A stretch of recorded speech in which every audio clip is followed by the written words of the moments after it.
사랑은 내가 꾸는 꿈이 나를 찾아 헤매는 순간이어서 번번이 아침은 실패한 꿈을 물컹한 몸으로 바꾸어 놓는다. 시와 함께 떠나는 시편의 여행, 하루 한 시.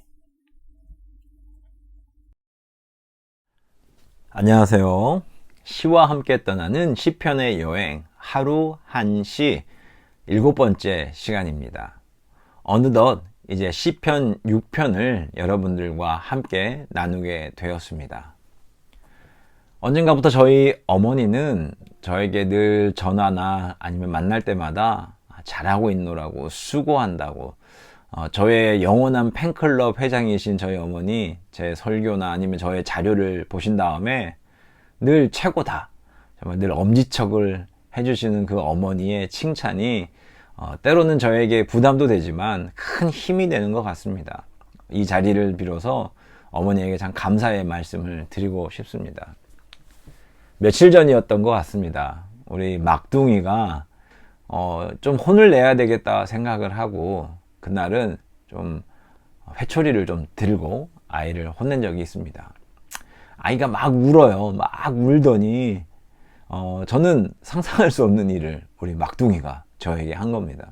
저는 장남이었기 때문에 어머니나 아버지가 혼내면 그냥 묵묵히 다 끝까지 막 맞거나 끝까지 그냥 가만히 있었거든요. 그러면 저희 어머니가 저한테 넌 미련 곰탱이 같이 맨날 그대로 혼나냐, 동생처럼 아프다고도 말도 하고 좀 피할 수 있는 방법을 모색하지, 그런 얘기는 참 많이 하셨는데, 우리 막둥이가 저에게 혼난 다음에 갑자기 울면서 저에게 다가오더니 제 뺨에 뽀뽀를 하는 겁니다.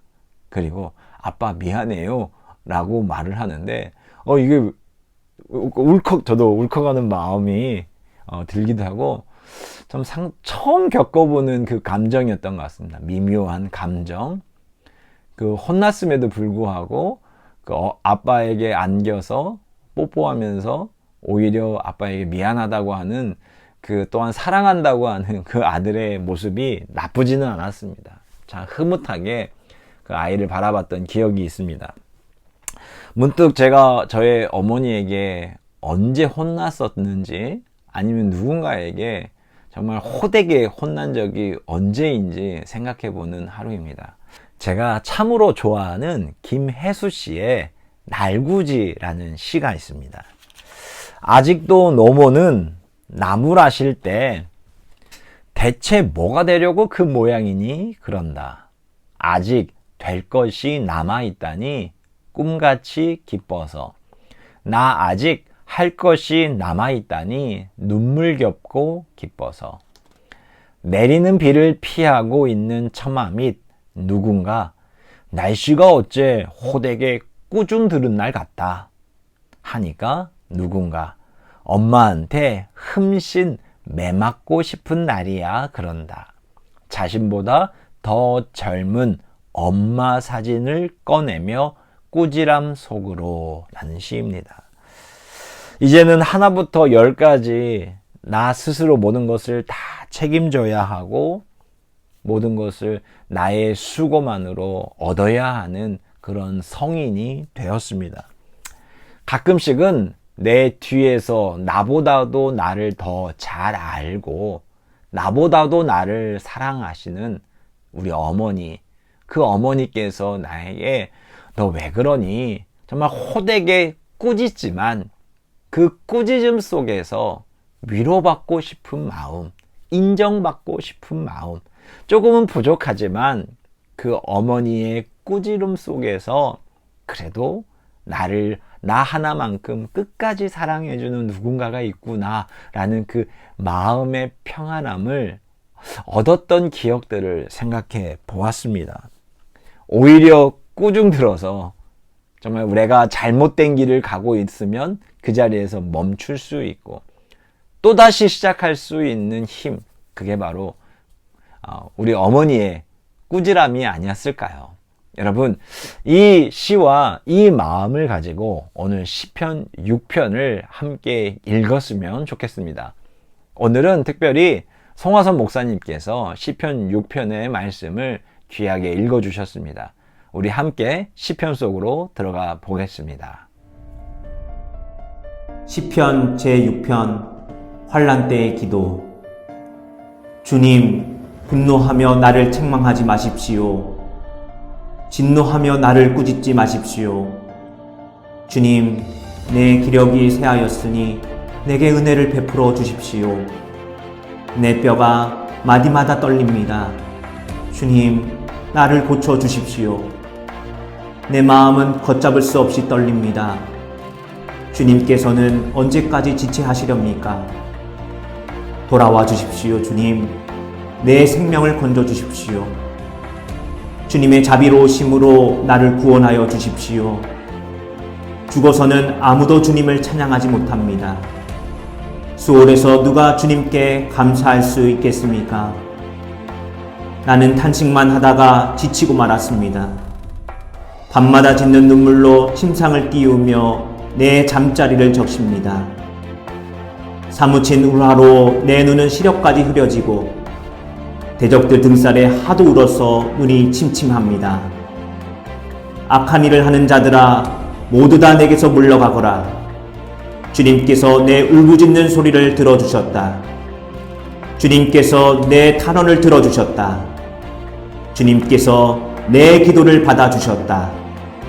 내 원수가 모두 수치를 당하고 벌벌 떠는구나.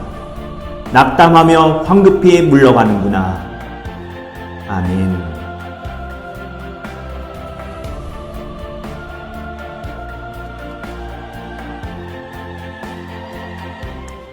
여러분, 시편 6편은 한없이 연약해진 인생, 나의 몸이 허약해지고 나의 모든 기력이, 그리고 나의 마음도 무너지고 이제는 영혼마저도 모든 것이 흔들리고 있는 상황 속에서 이 모든 것이 나를 향한 주님의 경노요, 꾸짖는 것이라고 생각하는 시인이 주님 앞에 간절하게 드리는 기도의 시입니다.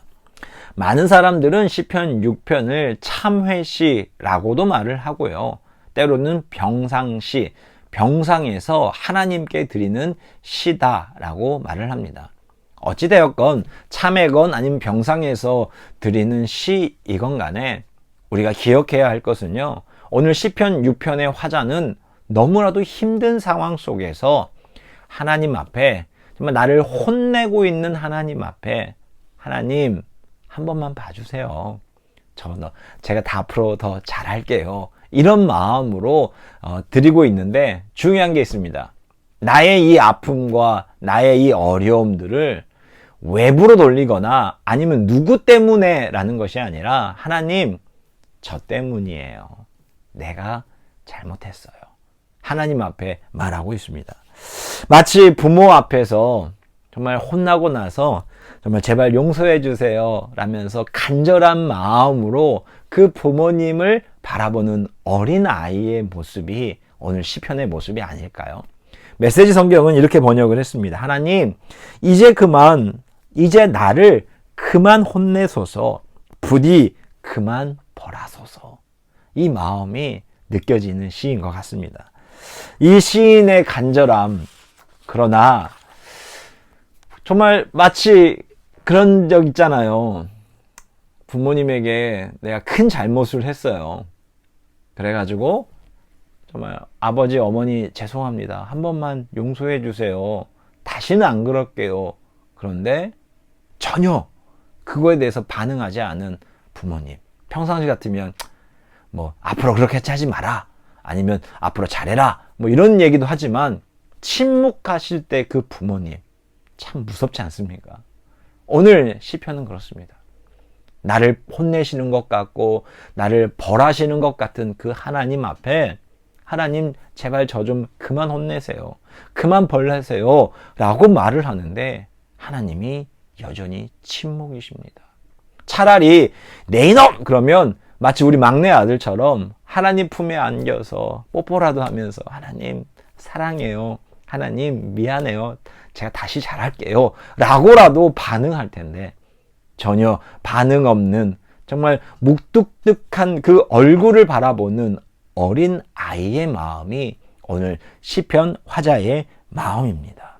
이제 그 부모님 나를 향해서 전혀 반응하지 않는 그 부모님 때문에 또한 나에게 어려운 정말 닥쳐온 이 아픔 때문에 오늘 이 시인은요 계속해서 울기 시작합니다. 정말 이 탄식과 눈물이 마치 침상을 적셔서 침상을 적시는 장맛비처럼 우리가 이제 6월 정도 6월 말 7월이 되면 장마가 특별히 2020년도 장마는 뭐 거의 기록적인 장마였는데 비가 계속 와서 모든 나의 물건들이 다 적셔지듯이 침상이 적셔지듯이 지금 펑펑 울고 있는 시인의 모습을 우리는 상상하게 됩니다. 하도 울어서 그 눈물의 바닷속에 이제는 익사당할 것 같고 이제는 그 인생을 지지해주던 나의 모든 뼈마디가 무너지는 그 순간 그는요 하나님을 향해 외치고 있는 것입니다. 지금 이 시간에도 여러분의 인생의 문제로 인해서 그 눈물이 여러분의 침상을 적시고 정말 마치 그 눈물의 바닷속에 허우적대고 있는 여러분들이 계시다면 오늘의 이 시편이 또한 오늘의 이 영상이 여러분에게 위로가 되시기를 간절히 바랍니다. 그런데 8절이 되니까 갑자기 바뀌기 시작합니다. 그 눈물의 바다 위에 누워있던 내가 8절에서 이렇게 말을 합니다. 썩 꺼져라! 모두 다 내게서 물러가거라! 주님이 나의 이 울부짖는 기도를 들어주셨다. 여러분, 이러한 믿음, 이러한 고백이 있기를 바랍니다. 지금 비록 내가 정말 주님 앞에 눈물로 기도했지만 전혀 반응하지 않는 것 같지만 그의 아버지의 마음, 어머니의 마음 속에서는 이미 내 아들을 용서했거든요. 아니, 용서할 것도 없어요. 정말 더 이 울음이 그치기를 바라고 정말 이 실수들, 이 아픔이 끝나기를 원하는 그 부모의 마음, 그 부모가 이제 나를 위해서 일하거든요. 그래서 시편 사색은 9절과 10절을 이렇게 번역을 했습니다. 님께 드린 기도 반드시 응답되니 어찌 주님께서 가만히 계시랴? 가만히 계시지 않는다는 거죠. 10절입니다. 악한 무리들 주님의 위용에 어쩔 줄 몰라 하며 물러나니라. 아멘. 마치 내가 내 자식을 혼내는 것은 용납하지만 당신이 뭔데? 네가 누군데? 내 아들을, 내 딸을 감히 건드려? 내 딸을 아프게 해? 마치 그런 부모님의 마음이라고 할까요? 저는 이 시를 읽으면서 참 다양한 생각들을 해보았습니다. 정말 우리 부모님 앞에 간절한 그 아이의 마음, 그러나 그 아이가 의기소침했다가도 정말 다시 움직이시는, 나를 위해서 일하시는 내 부모로 인해서 마치 나를 어렵게 하는 상황 속에 가서 당당하게 이겨내는 그 마음. 여러분에게도 그러한 용기와 그러한 믿음이 있기를 바랍니다. 제가 이 시를 읽으면서 여러분에게 소개시켜드리고 싶은 시가 있습니다. 짧은 시인데 결코 짧지 않은 울림을 주는, 깊고 넓은 울림을 주는 시입니다. 시는 신현님 씨의 자화상이라는 시입니다. 시는 되게 짧지만 여러분 한번 주의 깊게 한번 들어보시기 바랍니다. 울음 끝에서 슬픔이 무너지고 길이 보인다. 울음은 사람이 만드는 가장 작은 창문인 것. 창문 밖에서 한 여자가 삶의 극락을 꿈꾸며 잊을 수 없는 저녁 바다를 닦는다라는 시입니다. 저는 이 첫 문장을 보는 순간 정말 눈을 뗄 수가 없었습니다. 정말 이런 시가 있나? 그런 생각을 했는데, 울음 끝에서 슬픔이 무너지고 그 무너진 자리에 뭐가 보여요? 길이 보인다. 저는 작가를 잘 모르지만 아마 작가도 이런 경험이 있었던 것 같습니다. 정말 엄청난 슬픔이 있었던 것 같아요. 감히 견딜 수 없고 이겨낼 수 없었기 때문에 울었겠죠. 계속 펑펑 울었겠죠. 그런데 그 울음 속에서, 그 끝 속에서 슬픔이 무너지고 길이 보인대요. 여러분, 살아가면서 길이 보이지 않으십니까? 때로는요, 이 슬픔이 끝나지 않을 것 같으십니까? 그때 다윗은 울었습니다. 그리고 시인은 울었습니다. 그리고 지금 이 시간 저와 여러분도 울어야 합니다. 그냥 슬픔을 견뎌내야지, 이겨내야지가 아니라 주님 앞에 나와 우시기 바랍니다. 나의 기도를 들어주시는, 눈물을 닦아주시는 그 주님 앞에 나의 울음이 끝나는 그곳에서 길이 보일 것입니다. 그리고 나서 이행에 이렇게 말을 하잖아요. 울음은 사람이 만드는 가장 작은 창문이다. 창문은 뭡니까? 보는 거예요. 마치 내 눈에 쌓여있는 먼지들, 내 눈앞을 가리고 있는 수많은 환경들과 슬픔의 조건들이 눈물에서 씻겨 내려가고요. 그곳에 작은 창문이 있습니다. 창문은 무엇이에요? 바라보는 것. 그 창문을 통해서, 그 눈물이 닦아낸 곳에 창문을 통해서 세상을 보게 됩니다. 그런데 그곳에 또 다른 내가 있습니다. 창밖에 한 여자가 있는데 삶의 극날, 최고의 기쁨을 꿈꾸며 잊을 수 없는 저녁 바다를 닦는데요.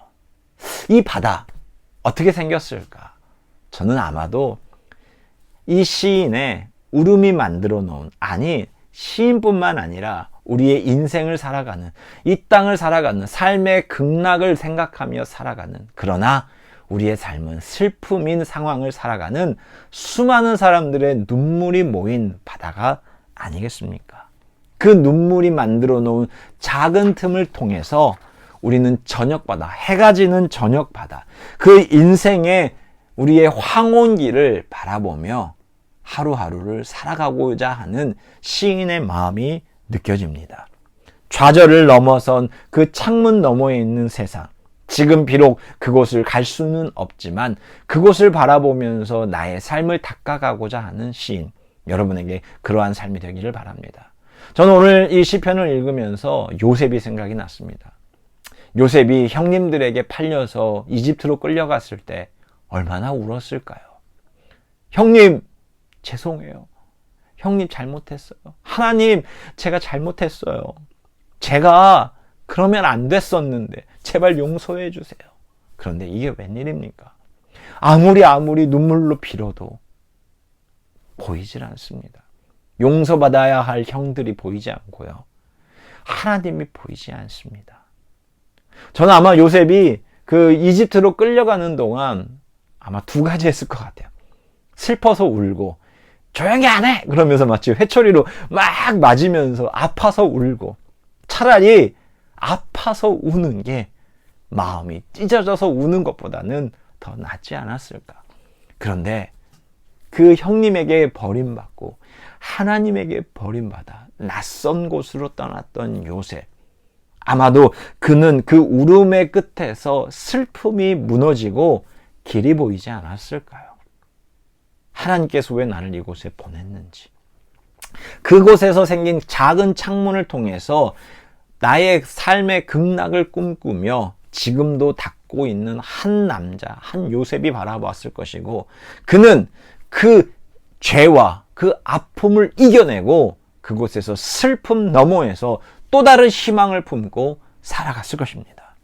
그렇기에 그는 상처만 보고 그 눈물만 흘린 사람이 아니었습니다. 우리가 잘 알잖아요. 만약에 그랬다면 형님들이 눈앞에 있었을 때 원한과 적개심으로 분노했거나 괴로워했을 것입니다. 그러나 그는 그렇지 않았습니다. 왜요? 상처를 붙들고 나의 죄를 붙들고만 있었던 것이 아니라 눈물 끝에서 눈물을 닦아주시고 그곳에 새로운 길로 인도하시는 하나님을 보았기 때문입니다. 여러분, 절망의 눈물이 감동과 희망의 눈물, 수고의 눈물로 바뀔 수 있는 경험, 그것은 바로 나의 울부짖는 소리, 그리고 나의 애원들, 그리고 나의 기도를 우리 주님께서 반드시 들어주실 뿐만 아니라 우리의 모든 것을 새롭게 만들어 주실 것이기 때문입니다. 나를 지금은 외면당한 것 같은 이 순간, 그 누구도 나의 아픔을, 그 누구도 나의 이 슬픔을 바라보는 것 같지 않지만 저 멀리서, 아니 내 눈앞에서 나와 함께 눈물 흘려주시고 나와 함께 이 모든 어려운 과정들을 이겨내시는 그 하나님이 있기에 우리는 다시 나의 상황을 향하여 썩 꺼져라, 모두 다 물러나라, 하나님이 나를 통해서 나를 위해서 일하신다, 담대하게 말할 수 있는 저와 여러분이 되시기를 주님의 이름으로 축원합니다. 여러분, 우리가 늘 불안하십니까? 여러분의 한숨이 여러분의 식사가 되었고 눈물이 반찬이 되셨습니까? 여러분의 침상이 지금 이 시간 여러분의 눈물로 인해서 다 적셔졌습니까? 눈물의 끝 가운데 슬픔이 무너지고 하나님이 보이고 그 하나님이 보일 때 우리에게 길이 보일 줄 믿습니다. 이러한 마음으로 오늘 다시 시편 6편을 감상하시고 여러분에게 이 시인의 믿음과 선포가 있기를 바랍니다. 다음 주에 여러분들과 함께 시편 7편으로 만나겠습니다. 감사합니다. 시편 제6편 환난 때의 기도. 주님, 분노하며 나를 책망하지 마십시오. 진노하며 나를 꾸짖지 마십시오. 주님, 내 기력이 쇠하였으니 내게 은혜를 베풀어 주십시오. 내 뼈가 마디마다 떨립니다. 주님, 나를 고쳐 주십시오. 내 마음은 걷잡을 수 없이 떨립니다. 주님께서는 언제까지 지체하시렵니까?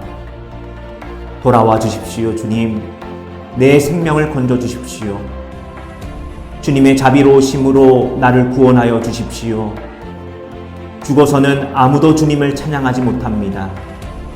수월에서 누가 주님께 감사할 수 있겠습니까? 나는 탄식만 하다가 지치고 말았습니다. 밤마다 짓는 눈물로 침상을 띄우며 내 잠자리를 적십니다. 사무친 울화로 내 눈은 시력까지 흐려지고 대적들 등살에 하도 울어서 눈이 침침합니다. 악한 일을 하는 자들아, 모두 다 내게서 물러가거라. 주님께서 내 울부짖는 소리를 들어주셨다. 주님께서 내 탄원을 들어주셨다. 주님께서 내 기도를 받아주셨다. 내 원수가 모두 수치를 당하고 벌벌 떠는구나. 낙담하며 황급히 물러가는구나. 아멘.